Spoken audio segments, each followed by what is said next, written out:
And with that, we're going to move on to our first game with a game that was just announced yesterday, Call of Duty Black Ops Cold War. And joining me is Dan Vondrak from Raven to tell us about the game and give you an exclusive sneak peek. Dan, how you doing? Good, Jeff. Thanks for having me here. This has been a dream project for us to work on. From nearly the beginning of development, we knew Black Ops Cold War was going to be a direct sequel to Black Ops 1, and we loved the idea of returning to the pillars that built the Black Ops franchise: deniable operations, conspiracy grounded in history, and that shadowy world of paranoia. And we get to mix all those together, drop the player into the 1980s at the height of the Cold War, and it's really something that we know would feel relevant to today and also uniquely Black Ops. Well, you start playing with Black Ops, everyone wants to know characters. We saw yesterday in the reveal trailers, some familiar faces. So, Woods, Mason, break it down. How does this fit into the Black Ops canon? You said it's a direct sequel, so are we going to see a lot of familiar faces? Yeah, part of the fun in making this game was bringing back the iconic characters like Woods and Hudson and Mason and seeing how all those personalities mix with some of the new characters. So the campaign takes place in 1981, and we love that we've been able to have so many connections to the original Black Ops and really be that direct sequel to the game. Now, one thing that I'm really excited about this is you're pushing the storytelling in kind of a new direction with some branches and some options about how you play through the campaign. Can you maybe walk us through your thinking there? Yeah, one of the driving forces from early in development was to say, let's take this Black Ops thrill ride and infuse it with some player choice and some player freedom, anything we can do to give the player a little more ownership over their experience. So that starts with allowing the player to create their own character for the Cold War campaign. They can name them and pick a military background and really pretend they are that Black Ops soldier that they want to be. From there, we wanted to take some of our missions and infuse optional objectives, multiple paths, and some player choice moments inside some of those missions. And it was fun to find that balance between the hard-driving Call of Duty action and these more non-linear experiences inside some of the missions. So with choice comes the player wanting to feel that impact. So some of those choices earlier in the game and some towards the end will actually shape the ending of the narrative of the campaign. All right, so multiple endings to this game. Yeah, absolutely, absolutely. That was one of the big things for us. It's like we love that Black Ops has always been willing to take risks, and we all know they did some of this in Black Ops 2. And with our story and with these features, we loved playing homage to those early Black Ops games. Oh, yeah, I remember the numbers. All right. Well, Dan, we are excited to see more of it. I know multiplayer reveal is coming in September, but since you got a switch there, maybe you could flip the switch on something exclusive for us. What are you going to show us?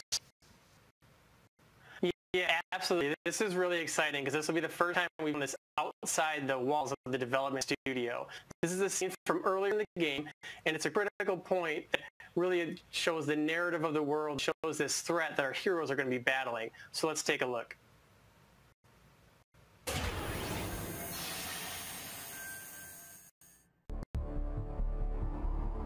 1943. Detailed information from the Manhattan Project was stolen from Los Alamos by the Russian spy known as Perseus. 1968, the Vietnam War. Viet Cong soldiers orchestrated by Perseus attempted to steal an American-made nuclear bomb from a U.S. firebase. 5 days ago, while on a mission, we acquired intel that Perseus is in play again and planning an attack on the West.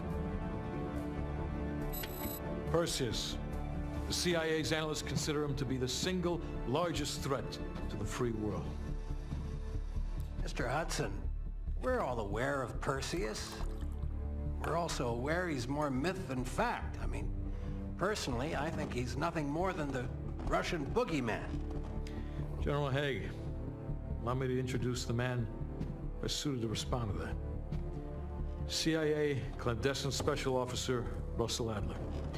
He's one of the few people who even come close to capturing Perseus. Mr. Adler, why should we take this Perseus threat seriously? You don't have to, sir. Yeah, then a lot of innocent people are gonna die. Why do you say that? Sir. Every time Perseus has come into play, it shifted the balance of the Cold War. After 13 years of silence, if he's active, something big is gonna happen. Something that will affect the free world.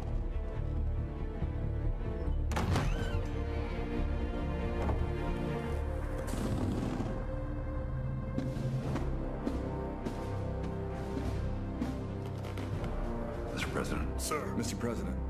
Mr. President, this is Jason Hudson and Russell Adler. I know their names. Who do you think approved their last mission? Is the threat real? Yes, sir, we believe it is. Can you stop Perseus?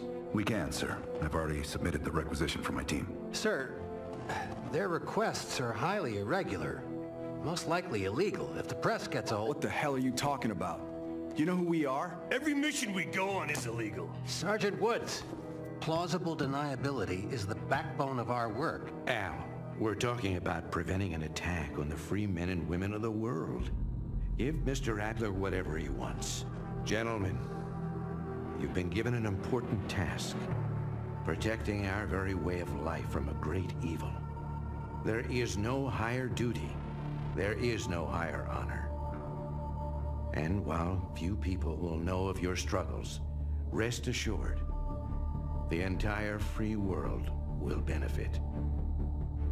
I know you won't fail us.